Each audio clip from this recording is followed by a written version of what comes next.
What happens when a young African president gives the world's most controversial leader 72 hours to respond and gets completely ignored? You're about to witness one of the most shocking diplomatic power plays of our generation. This isn't just another political disagreement. This is the story of how Ibrahim Traoré of Burkina Faso drew a line in the sand that would shake every capital from Washington to Beijing. When that deadline hit midnight, what followed wasn't diplomacy as usual. It was a masterclass in how smaller nations are rewriting the rules of global power. But to understand why this moment changed everything, we need to go back 72 hours. I'm here to break down the moments the world won't forget. And for years I've been tracking the rise of new global leadership. What you're about to see isn't just breaking news, it's a blueprint for how the world order is shifting right before our eyes.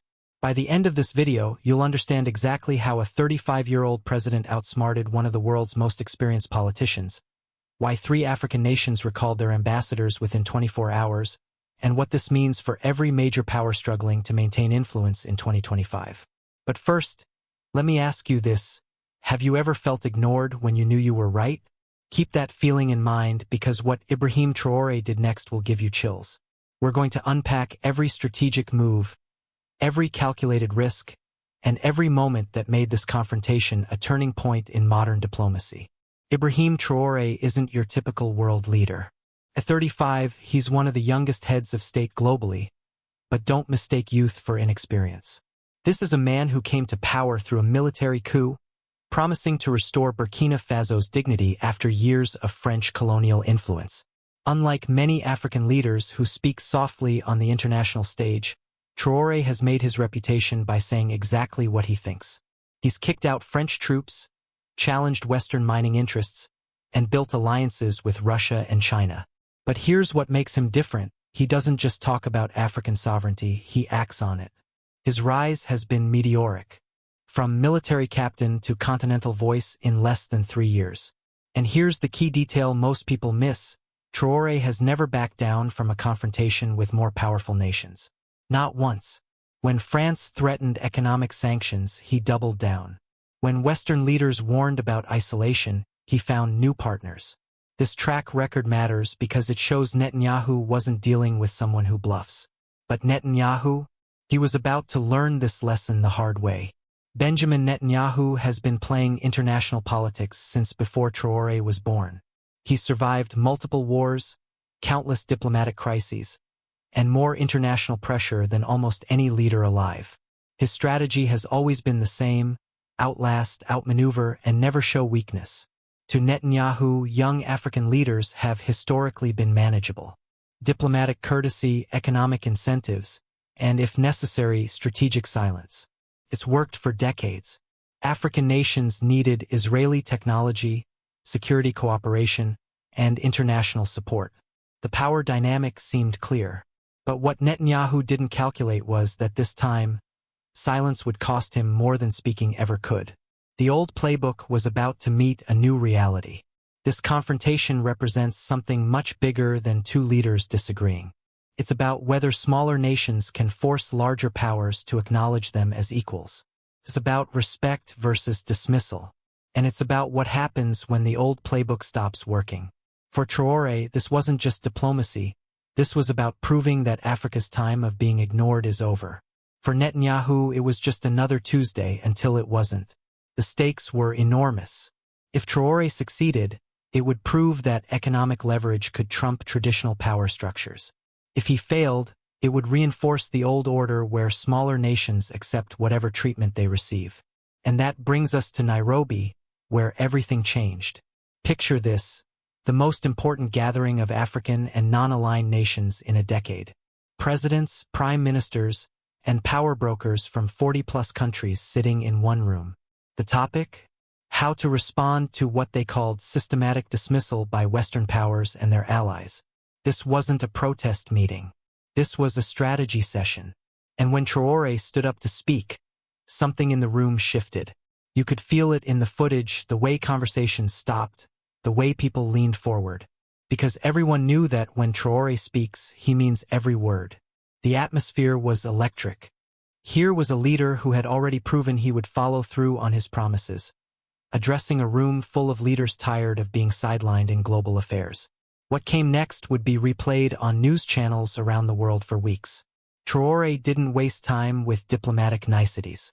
He stood at that podium and delivered what many are calling the most direct challenge to Israeli policy by an African leader in modern history. Prime Minister Netanyahu, he said, looking directly into the camera, within 72 hours, you wills to choose their own diplomatic path without pressure, without economic threats, without being treated as disposable votes in international forums. The demand was crystal clear. Acknowledge Africa's right to independent foreign policy or face real consequences. You could see it in his eyes. This wasn't a bluff. This was a promise. The room erupted in applause that lasted over 3 minutes. The speech went viral within hours. African social media exploded with support. But the initial reactions from traditional powers? Predictable.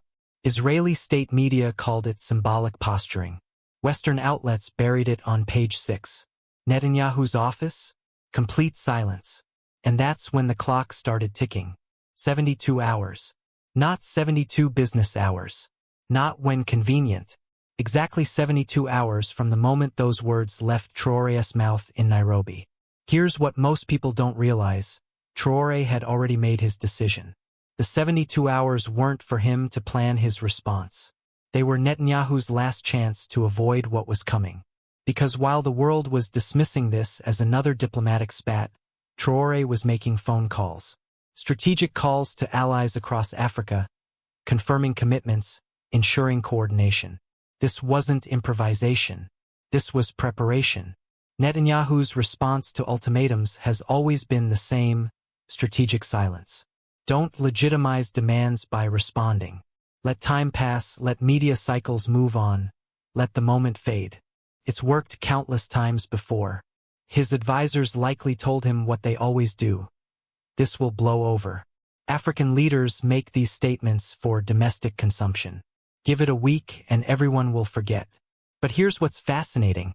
Leaked reports suggest some junior staffers urged a different approach. Maybe we should at least acknowledge this, one reportedly said. The response? We don't negotiate with ultimatums. The Israeli strategy was based on historical precedent. Previous African challenges had indeed faded away. But this time was different. This time they were dealing with a leader who had already proven he follows through on every promise. Hour by hour, the silence stretched on. And Traoré? He was counting. More importantly, he was preparing. Something interesting started happening around the 48-hour mark. Social media in Africa exploded. 72 hours of respect began trending across the continent. Young people in Dakar, Lagos, Nairobi, and Cairo started posting countdown clocks. University students organized watch parties. Market vendors discussed the deadline. This wasn't just about Burkina Faso anymore. This had become about dignity, about whether African voices mattered on the global stage. And the energy was building. What started as diplomatic tension was becoming a continental movement. The hashtag reached over 10 million engagements in less than 24 hours. As hour 70 passed, then 71, diplomatic channels started buzzing. Not with responses from Israel, with questions from other capitals. What was Traoré planning? Was this real? The French Foreign Ministry quietly reached out to Ouagadougou. No response. The African Union started getting calls from confused European diplomats. Still nothing from Traoré's team. Behind the scenes, something unprecedented was happening. African embassies worldwide were receiving sealed instructions to be opened only after midnight GMT. The coordination was remarkable. And then, at 11:58 p.m. Greenwich Mean Time, something unprecedented happened. Television studios across Africa simultaneously went live. This wasn't just Burkina Faso anymore. This was continental. What came next didn't just shock Netanyahu. It changed how the entire world thinks about African diplomacy forever. At exactly midnight GMT, television screens across Africa went dark. Not technical difficulties, this was planned. For 10 seconds, nothing but black. Then, without fanfare, without music, without ceremony, Ibrahim Traoré appeared. No presidential palace backdrop. No flags. Just one man in full military uniform behind a simple microphone. The message was clear before he even spoke. This wasn't politics as usual. This was something else entirely. The staging was genius. It forced every viewer to lean in, to pay attention, because everything about this moment screamed importance. In diplomatic circles, they're calling it the most powerful visual in African political communication history. Traoré's voice was calm, almost conversational. Since our calls for respect have been ignored, he began, we will no longer participate in silence. Then came 3 announcements that sent shockwaves through every capital on earth. First, economic decoupling. Effective immediately, all Israeli business interests in Burkina Faso are suspended. Banking partnerships, telecommunications deals, defense contracts, all frozen pending review. The estimated value? Over $200 million in active agreements. Second, Continental Alliance. I am calling an emergency summit of 15 African nations to draft a new framework for continental sovereignty. We will no longer accept pressure from former colonial states or their allies in determining our diplomatic relationships. Third, diplomatic review. I call on every African nation currently hosting Israeli diplomatic missions to reconsider that presence. Not through war, not through violence, but through principle. No nation has the right to ignore the voice of a continent. But here's the line that got replayed on every news channel for weeks. Our deadline was not a threat. It was a mirror. And now the world must look. The broadcast lasted exactly 4 minutes. 4 minutes that would reshape African diplomacy forever. Within minutes, the speech was being translated into dozens of languages. Before the broadcast even ended, phones were ringing in Jerusalem, Washington, Paris, and London. Emergency diplomatic meetings were called. Security briefings were scheduled. Because what just happened wasn't just a speech, it was a coordinated action. Within hours, it became clear that Traoré hadn't acted alone. This was planned, synchronized, and backed by commitments from other leaders. The 72 hours of silence weren't just about giving Netanyahu time to respond. They were about giving Traoré's allies time to prepare. Intelligence reports later revealed that African diplomats had been in constant communication throughout the 72-hour period, finalizing a response strategy that had been months in the making. And then the dominoes started falling. By 6 a.m. the next morning, Chad announced the recall of its ambassador to Israel for consultations.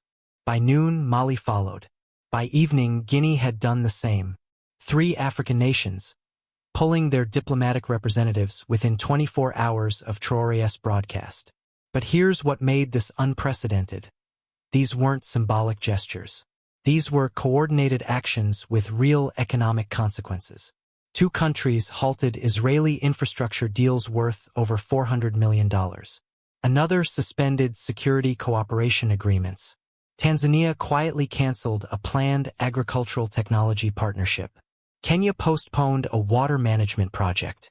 The financial impact was immediate and substantial. South Africa's foreign ministry released a statement that sent chills through Western capitals. We applaud President Traoré's courage and clarity in demanding the respect that Africa deserves. His voice echoes the continent's collective call for dignity. This wasn't just about Israel anymore. This was about a new model of African diplomacy, coordinated, principled, and willing to accept economic costs for political respect. While diplomats scrambled in air-conditioned offices, something electric was happening in African streets. From Dar es Salaam to Dakar, young people flooded city centers. Not in anger, in celebration. The signs they carried told the story. Africa will not be silenced. Our deadline, our dignity. Respect is non-negotiable. This wasn't just support for Traoré. This was a generation of Africans saying they were tired of being ignored. Videos went viral of university students in Kenya organizing solidarity rallies. Markets in Ghana where vendors refused to sell Israeli products. Social media campaigns that reached millions with a simple message. When Africa speaks, the world listens. In Nigeria, students projected Traoré's speech onto building walls. In Morocco, cafes played the broadcast on repeat. What shocked observers wasn't the protests. It was how organized and peaceful they were. This wasn't random anger. This was strategic activism. The youth of Africa had found their voice, and it was unified. Now here's where it gets really interesting. Leaked audio allegedly from a closed-door Israeli security meeting captured Netanyahu saying, "We underestimated him. This isn't just Burkina Faso anymore. This is a movement." France's foreign ministry issued an urgent call for restraint and dialogue. The EU released a statement encouraging peaceful resolution. But notice what's missing? None of them directly criticized Traoré. Because here's what Western powers realized in real time: they couldn't dismiss this as the actions of one small African nation anymore.